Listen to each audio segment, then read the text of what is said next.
মই বৰ্তমান উপস্থিত আছো নগাঁও মেট্ৰ' হস্পিটেলৰ ফিজিঅ'থেৰাপি বিভাগত আৰু আপোনালোকে দেখা পাইছে মোৰ পিঠিত মই নিজেও এটা লোৱাৰ বেক পেইনত ভুগি আছিলো আৰু ইয়াৰ যিটো ফিজিঅ'থেৰাপি চেণ্টাৰ আৰু তাৰ ইনচাৰ্জ ডক্টৰ ৱাছিম আকৰম তেখেতৰ সৈতে মই পৰামৰ্শ কৰিছিলো আৰু তেওঁ কেনেদৰে ট্ৰিটমেণ্ট কৰে এই সংক্ৰান্তত আমি দুআষাৰ জানিব বিচাৰিছিলো আৰু আপোনালোকে জানে আজি এমাহ ডেৰমাহ পূৰ্বেই নগাঁও মেট্ৰ' হস্পিটেলত ফিজিঅ'থেৰাপি বিভাগ আৰম্ভ হৈছে ডক্টৰ ৱাছিম আক্ৰমৰ নেতৃত্বত আৰু তেখেতে বহুদিন ধৰি বেংগলোৰৰ নিমহেন্স হস্পিটেল আৰু এপ'ল' হস্পিটেলত বহুদিন তাতে শিক্ষা গ্ৰহণ কৰি কেইবাবছৰ ধৰি তেওঁৰ চিকিৎসা প্ৰদান কৰাৰ অভিজ্ঞতা আছে আৰু বৰ্তমান তেওঁ নগাঁও মেট্ৰ' হস্পিটেলত আহি এই ফিজিঅ'থেৰাপি বিভাগটো খুলিছে আৰু আপুনিও যদি এনেধৰণৰ বেক পেইনৰ সমস্যা ৰাজহাড়ৰ সমস্যা চাৰ্ভাইকেল স্পণ্ডেলাইটিছৰ সমস্যা ভৰিৰ বিষ আঁঠুৰ বিষ ভৰিৰ জিনজিননি আদি সমস্যাত ভুগি আছে তেন্তে বিনা দ্বিধাই নগাঁও মেট্ৰ' হস্পিটেললৈ আহক আৰু ইয়াৰ ফিজিঅ'থেৰাপি বিভাগৰ সৈতে যোগাযোগ কৰক।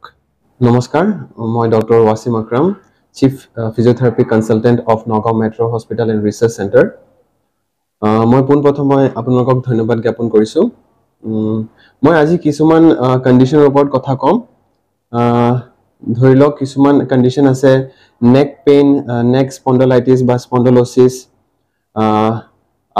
গাঁঠিৰ বিষ, কঁকালৰ বিষ আৰু নানান ধৰণৰ বিষৰ সমস্যাৰ বাবে আপোনালোকে মেট্ৰ' হস্পিটেলত আহিব পাৰে।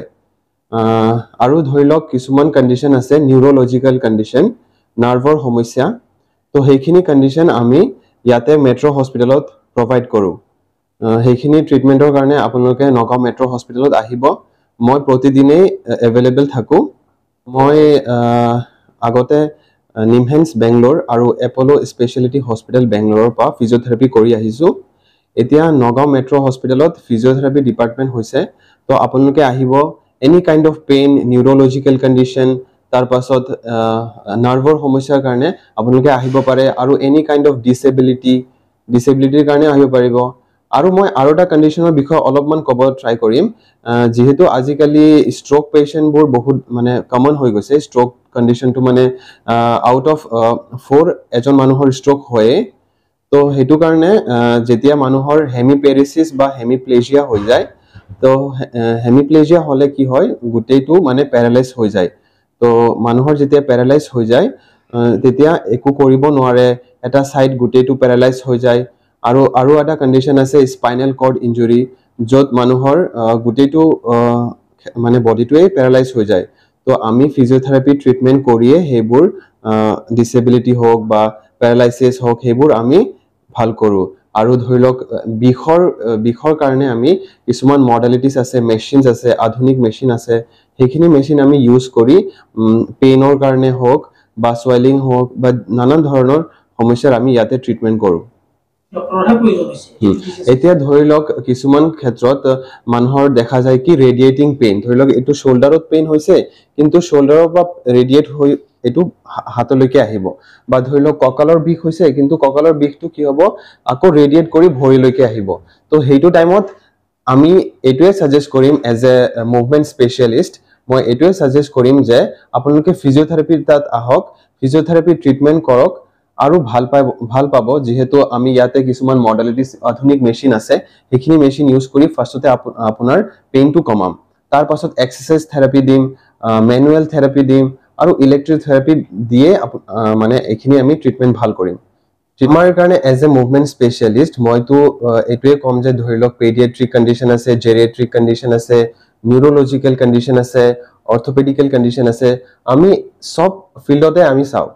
এনেকা নহয় যে আমি অনলি ধৰি লওক ফ্ৰেকচাৰ হৈছে তাতে আমি গোটেইটো ডিপাৰ্টমেণ্টে চাওঁ। অৰ্থৰ পেডিয়াট্ৰিকৰ পৰা লৈ জেৰিয়াট্ৰিকলৈকে গোটেই ডিপাৰ্টমেণ্টটোৱে আমি চাওঁ। ICUত কওক, ৱাৰ্ডত কওক, তাৰপাছত যেনেকা যি কণ্ডিশ্যন আছে, ধৰি লওক নিউৰলজিকেল কণ্ডিশ্যনতো আজিকালি ষ্ট্ৰ'ক হৈ যায়। ষ্ট্ৰ'ক কণ্ডিশ্যনবিলাক আমি কেনেকৈ ভাল কৰিব পাৰোঁ সেইবোৰ আমি ট্ৰাই কৰোঁ। ফিজিঅ'থেৰাপি ৰিহেবিলিটেশ্যন আছে, সেইবোৰ কৰি আমি ভাল কৰোঁ।